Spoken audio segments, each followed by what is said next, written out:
Today we're checking out all of the games announced for the Oculus Quest at the UploadVR Summer Showcase. Number 1, Area Man Lives. First up is Area Man Lives, and it's a unique looking VR mystery that places you in a radio booth in an Oregon town. This game is actually being published by Cyan, the studio behind the popular Myst games. Area Man Lives looks very interesting, and as far as I can tell, it adds in the mechanic of actually speaking in the game.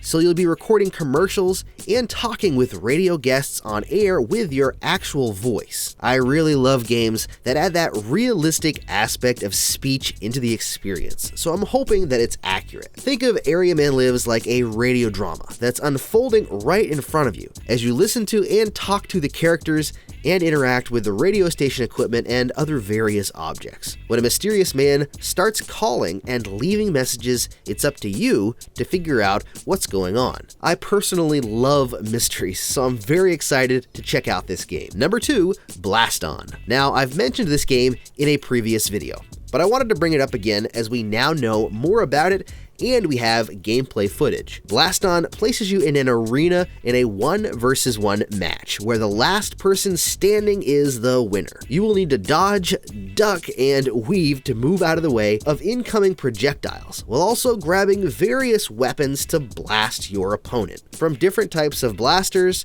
to grenades and shields, each weapon you choose will change the way you play the match. After having seen some gameplay, I have to say that I'm actually even more excited about this game. It looks like a very up-close and personal combat game, with the arenas not being very big, and it also looks like you're going to get a pretty good workout moving around trying to win the match. I can envision players crawling around on the floor trying to duck and get away from the energy blasts, which is going to be an awesome sight to see. Blaston is set for release this fall. Number 3, Gravity Labs. Gravity Labs has been out for PC VR for several years now, but it's making the jump over to the Quest. Gravity Labs is a physics and gravity-based puzzle game that allows you to create your own scenarios and puzzles and share them. If you've ever wanted to build your own incredible machine in space, or on the moon rather, then you'll be excited for this game. I've played around in the game in the past, and it's a very interesting game, although I don't have the patience it takes to really dive deep into the puzzles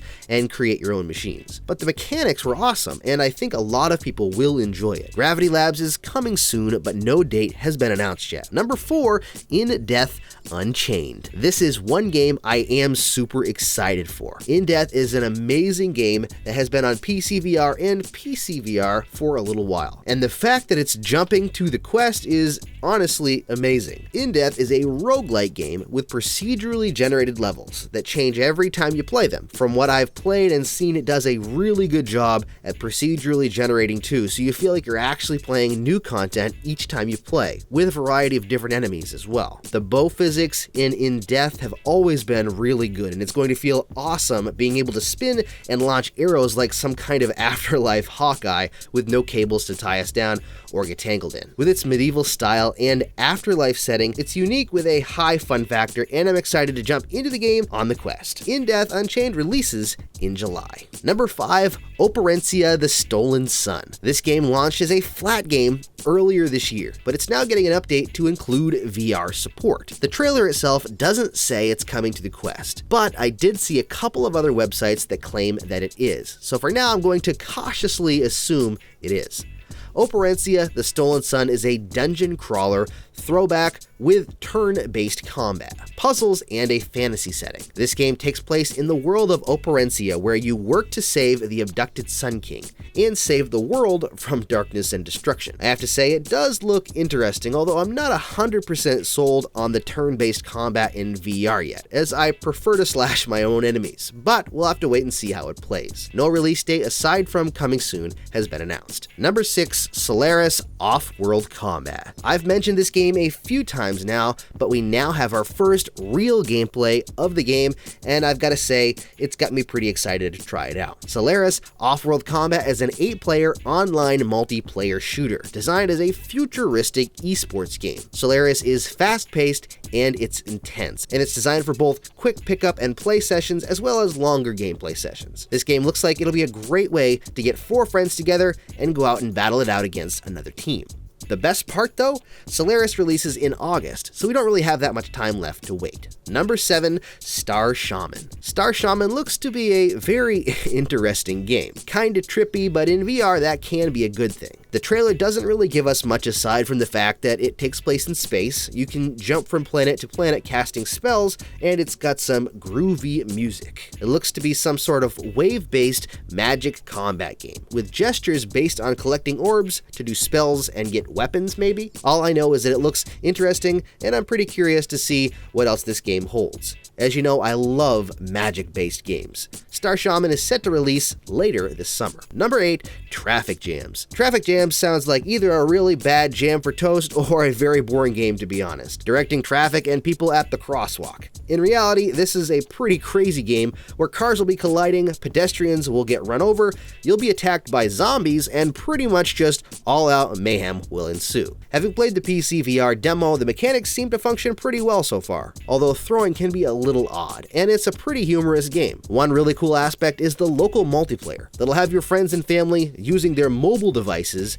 to do their best at causing disaster to strike. You'll be swinging your hands, waving your fists, and getting flipped off, which for a traffic controller is just a regular day at the office. Traffic Jams releases this September. Number 9, Trover Saves the Universe. This next game may be one of the most twisted and vulgar games I've looked at, so if that's your thing, then watch on, but if not, you may want to skip over this section. After your dogs get dog-napped, you partner up with Trover to save the universe, obviously. This game is a weird and messed up comedy game, with some crazy people, crazy settings, obscene gameplay, and just overall weirdness. This game comes from one of the co-creators of Rick and Morty, so that should tell you everything you need to know about the game and the comedy style. People have been clamoring for a while to get this game ported to the Quest, and they'll be happy to know that the game launches today on the Oculus Quest. Number 10, Vacation Simulator. Back to Job. This isn't really a new game, but a DLC for Vacation Simulator that tasks you with brand new gigs on Vacation Island. In this free DLC, you'll get back to jobbing at the poolside cantina as you cook and entertain the bots as you try to earn 5-star ratings. I, for one, really like both of the games by Alchemy Labs, so I'm excited to check out this new DLC this fall when it launches for free. Number 11, Wraith the Oblivion Afterlife. I have to say, out of all of the games on this list, this is probably the one I'm most looking forward to. Developed by Fast Travel Games in partnership with Paradox Interactive, this VR horror game takes place in the World of Darkness universe. In this game, you play as a wraith as you try to unravel the mystery surrounding your death and the mystery of the Barclay Mansion. You'll explore the modern-day mansion while trying to avoid the specters. From exploring to the narrative story and the fact that it sounds terrifying, I can't wait to play this on the Quest. No launch date has been announced just yet, but we will be getting a gameplay trailer along with more information in August. A huge thank you to all of my Patreon patrons, you guys are amazing, and a special shout out to my VR Revolutionary members, Audrey Gordon, Mike Curtis, Ghost Robo 100, and VR Balance. If you want to keep getting the most out of your Oculus Quest, don't forget to hit that subscribe button and the bell icon for notifications. Thank you so much for watching, stay safe, and as always, happy questing.